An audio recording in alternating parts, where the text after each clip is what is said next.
Amakuru mashya ese kuko leta ya Kinshasa yabiri kwica abaturage bayo ikabyitirira abandi. Ubwicanyi ndengakamere bwahitanye abantu barenga 150 mu munsi umwe gusa mu ntara ya Ituri buhishiki. Uyu munsi umutwe wa M23 wasohoye itangazo riremereye cyane rishyira mu majwi leta ya Kinshasa n'umuvugizi wayo Patrick Muyaya rishinja ubutegetsi ibyaha by'intambara gukoresha za drones mu kwica abasivili ndetse no kwica umukozi wa UNICEF. Reka twinjire mu mizi y'iri tangazo tutanasize na karongo na kamwe urebe ukuri kwisha inyuma y'iyi ntambara y'amagambo n'amasasu. Nongeye kubaha ikaze nshuti bakunzi ba Pilot News TV aho muherereye hose, nshuti bakunzi kandi b'amakuru agezweho kuri yicano yacu. Ndabaramukije kandi mbifurije amahoro y'Imana aho muherereye hose.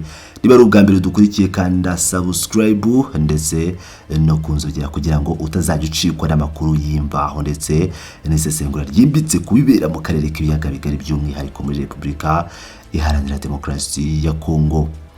Nkuko twababwiye mu ntangiriro, ibintu byakomeye cyane mu burasirazuba bwa Kongo.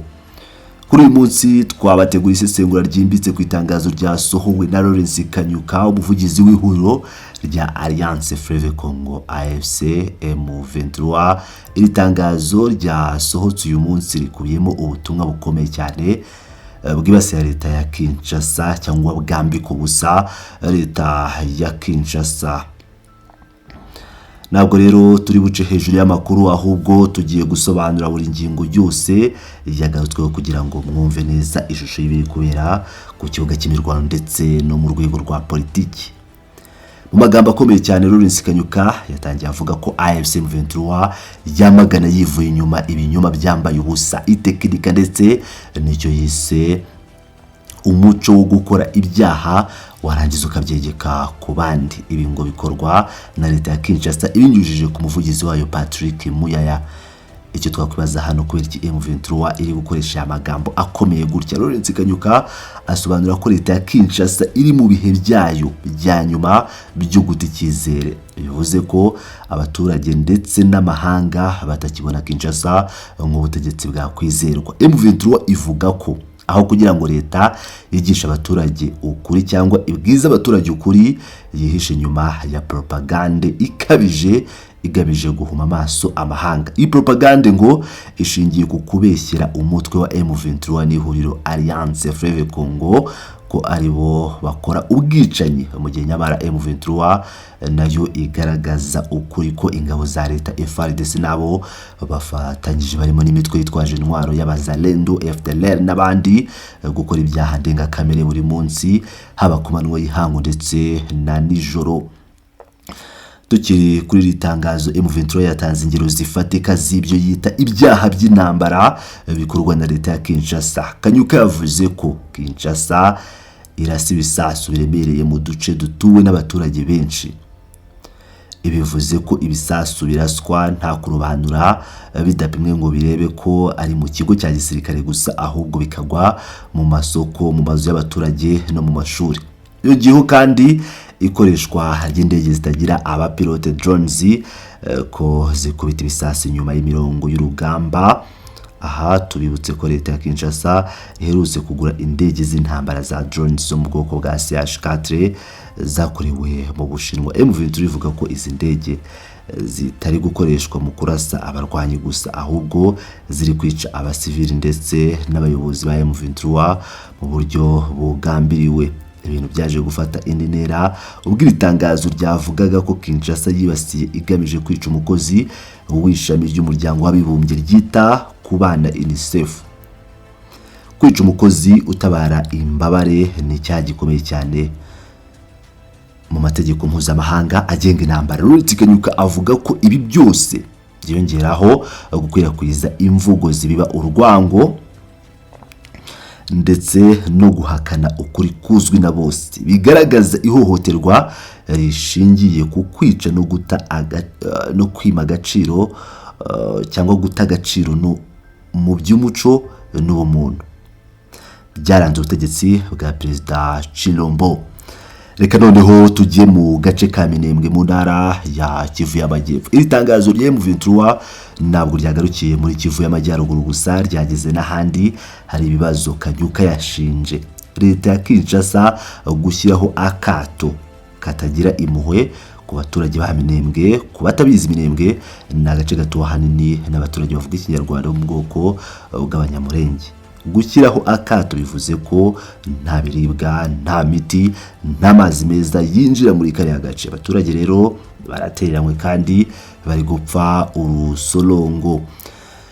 M23 AFC ivuga ko byongeye kandi Kinshasa yatangiye intambara yeruye ku basivile batuye mu duce twamaze kubohorwa zone libere, na M23 leta iri gukoresha imbunda nini cyane na za drone z'intambara kugira ngo isenye amazu y'abaturage.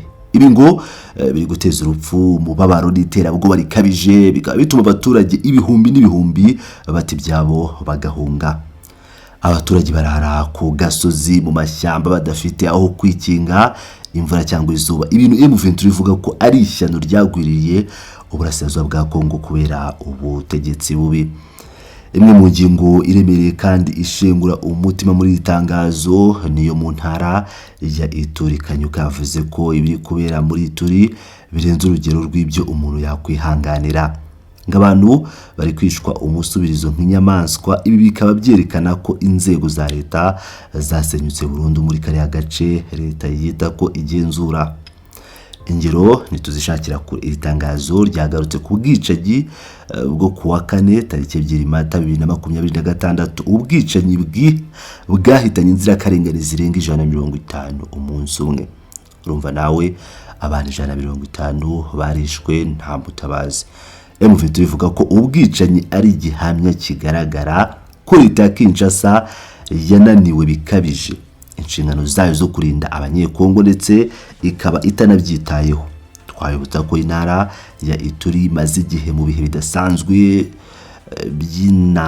byo kuyoborwa na gisirikare kugira ngo barebe nyine ni mu bihe by'intambara. Ubundi ahantu hari iby'intambara by'umwihariko muri Kongo, murabyibuka muri Kivu y'Amajyaruguru, Kivu y'Amajyepfo na Ituri, aho se President Tshisekedi yahashyize abaguverineri ba gisirikare, ubuyobozi bwa gisirikare kugira ngo barebe ko hari icyo babafasha. Ariko ibyo ntibyabujije ko abaturage bakomeza gutikira. Akaba ariyo mpamvu AFC M23 ivuga ko leta yatsinzwe ku mugaragaro.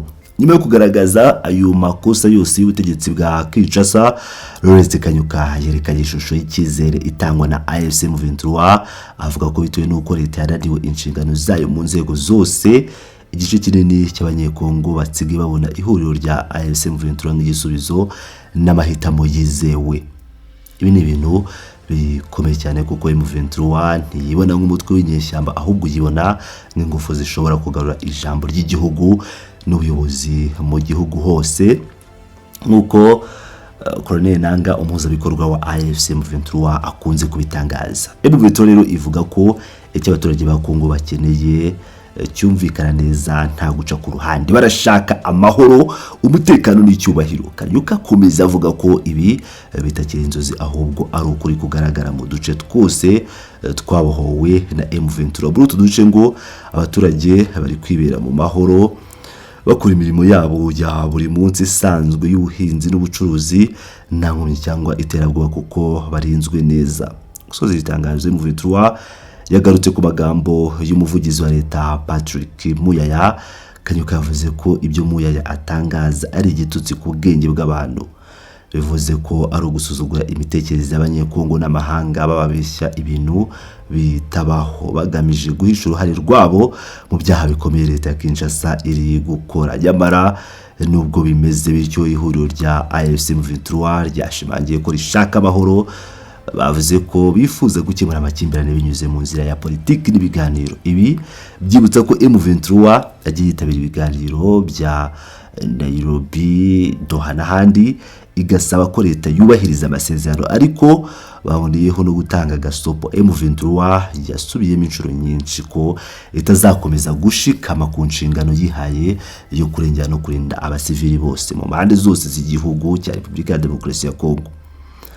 Ibi ni nk'ubutumwa bugaragaza ko nibiba ngombwa M23 izakomeza imirwano, yagura ibirindiro byayo kugira ngo ihagarike ubwo bwicanyi ivuga ko bukorwa na leta.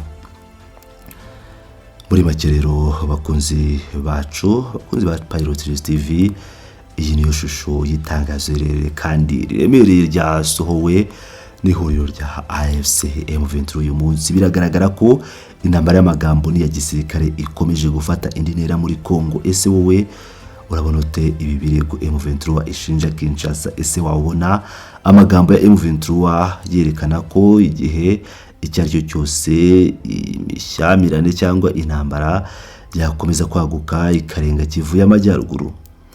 Ndabasaba kuduha ibitekerezo byanyu muri comments section down below.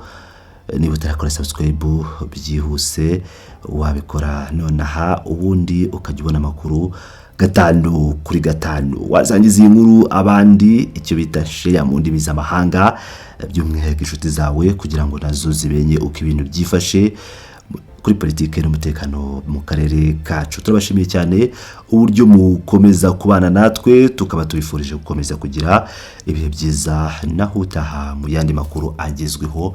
Ndabakunda cyane.